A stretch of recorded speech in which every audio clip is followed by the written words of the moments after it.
अहमदाबाद की तपती गलियों में दोपहर का सूरज आग बरसा रहा था।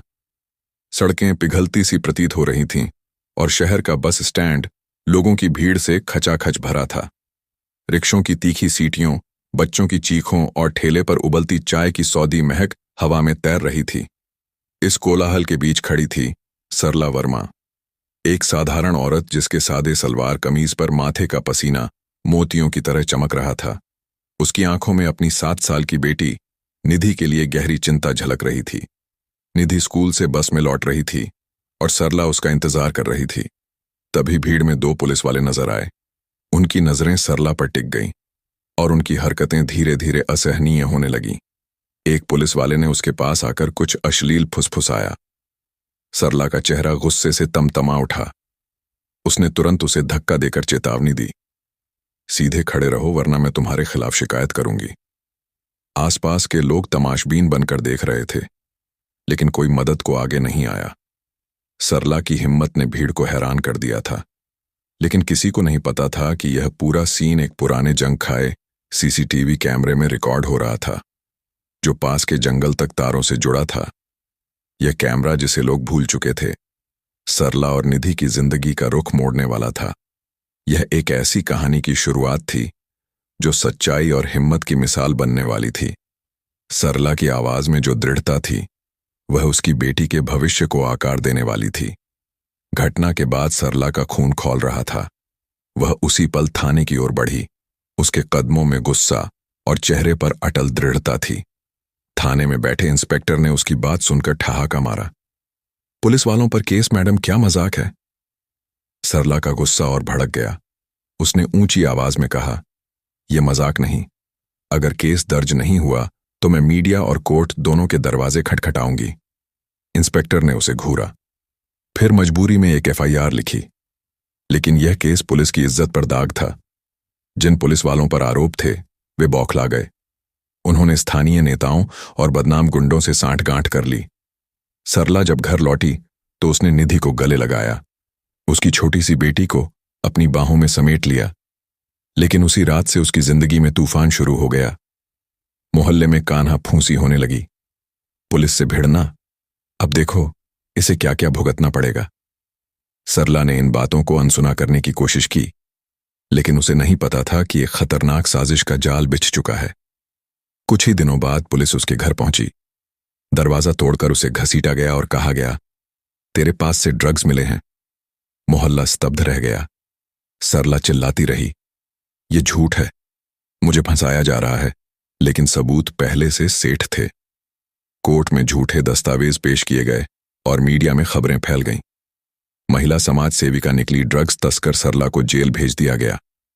उस दिन निधि स्कूल से लौटी और पड़ोसियों से सुना, तेरी मां अपराधी है। 7 साल की मासूम की दुनिया टूटकर बिखर गई और उसका नन्हा दिल दर्द से भर गया। जेल की अंधेरी कोठरी में सरला की सांसें सिर्फ निधि के लिए चल रही थीं। सीलन भरी दीवारें, गंदगी से भरा फर्श और कैदियों की चीखें उसे हर पल तोड़ रही थी। लेकिन मां होने का हौसला उसे जिंदा रखे हुए था। वह हर दिन निधि को चिट्ठियां लिखती, जिन्हें जेलर उसकी मदद से बाहर भेज देता। हर चिट्ठी में एक ही संदेश होता, निधि मेरी बेटी, हिम्मत मत हारना, सच्चाई कभी नहीं हारती। निधि हर चिट्ठी पढ़कर रो पड़ती थी, लेकिन धीरे धीरे उसकी आंखों में आंसुओं की जगह एक जलती हुई आग लेने लगी। वह समझ गई थी कि उसकी मां निर्दोष है और यह सब एक बड़े षड्यंत्र का हिस्सा है।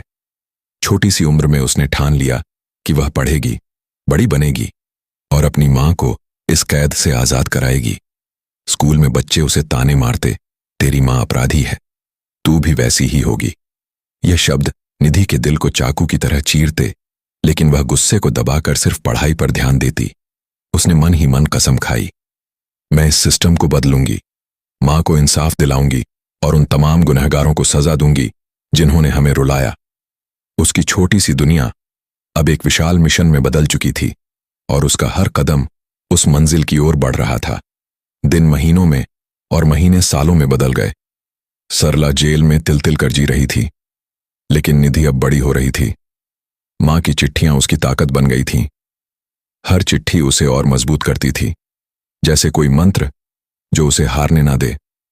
उसने तय किया कि पढ़ाई ही उसका रास्ता है स्कूल में वह हमेशा टॉप करती। टीचर उसकी तारीफ करते, लेकिन उसके चेहरे की उदासी कोई नहीं समझ पाता था। फीस भरने में दिक्कत होती तो वह छोटे मोटे ट्यूशन पढ़ाकर पैसे जुटाती। मोहल्ले वाले अब भी ताने मारते, तेरी माँ जेल में तू क्या कर लेगी। लेकिन निधि ने सबको अनदेखा कर दिया। जब भी उसे हार मानने का मन होता, वह माँ की चिट्ठी खोलकर पढ़ती। निधि औरत कमजोर नहीं होती, जब ठान ले तो पूरी दुनिया बदल देती है। यह लाइन उसके लिए जीवन का मंत्र बन गई थी। उसका सपना अब साफ हो चुका था, वह आईएएस बनेगी। उसे समझ आ गया था कि सिर्फ सत्ता की कुर्सी ही उसे वह ताकत दे सकती है जिससे वह अपनी मां को इंसाफ दिला सके और भ्रष्ट सिस्टम को चुनौती दे सके। निधि की आंखों में अब एक चमक थी जो सच्चाई और हक की लौ को दर्शाती थी। निधि ने पढ़ाई के साथ साथ अखबारों और न्यूज चैनलों पर ध्यान देना शुरू किया। वह सिस्टम की गहरी चालों को समझने लगी थी।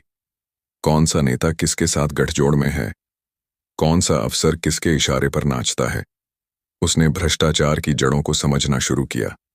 रात रात भर वह किताबों में डूबी रहती। किताबों के पन्नों ने उसकी आंखों की रोशनी को कमजोर किया, लेकिन उसकी आत्मा को और मजबूत बनाया। मोहल्ले की औरतें कहती, यह लड़की पागल हो जाएगी, दिन रात पढ़ती रहती है। लेकिन निधि ने किसी की परवाह नहीं की। उसकी नजर सिर्फ आईएएस की मंजिल पर थी। वह जानती थी कि यही एकमात्र रास्ता है जो उसे मां तक ले जाएगा और गुनहगारों को सजा दिलाएगा। उसने अपने कमरे की दीवार पर मां की एक पुरानी तस्वीर टांग रखी थी और हर रात उस तस्वीर को देखकर वह खुद से वादा करती, मां, मैं तुम्हें इस सिस्टम की कैद से आजाद कराऊंगी। उसका हर पल अब उस मिशन के लिए समर्पित था। जेल में सरला की हालत दिन ब दिन बिगड़ रही थी। झूठे केस और जेल की अमानवीय यातनाओं ने उसकी आत्मा को तोड़ने की कोशिश की, लेकिन मां होने का हौसला उसे जीवित रखे हुए था। वह हर चिट्ठी में निधि को लिखती, बेटा तेरा सपना मेरी सांसों से भी बड़ा है, चाहे कुछ भी हो पढ़ाई मत छोड़ना। सरला ने जेल में दूसरी कैदियों की मदद शुरू कर दी थी। वह उन्हें उनके कानूनी हक समझाती, उनकी कहानियां सुनती और उन्हें हिम्मत देती। जेलर तक उसकी सादगी और हौसले से प्रभावित था। दूसरी ओर निधि ने आईएएस प्रीलिम्स की तैयारी शुरू कर दी। किताबें, नोट्स और मॉक टेस्ट उसकी दुनिया बन गई। कई बार उसे भूखा सोना पड़ता क्योंकि ट्यूशन से मिले पैसे, फीस और किताबों में खर्च हो जाते, लेकिन उसने कभी हिम्मत नहीं हारी। वह जानती थी कि हर मुश्किल कदम उसे मां के करीब ले जा रहा है। परीक्षा का दिन आया। हजारों बच्चे आईएएस बनने का सपना लेकर परीक्षा हॉल में बैठे थे। निधि का दिल जोर जोर से धड़क रहा था। उसने अपनी जेब में मां की एक छोटी सी तस्वीर रखी थी जो उसे हिम्मत दे रही थी।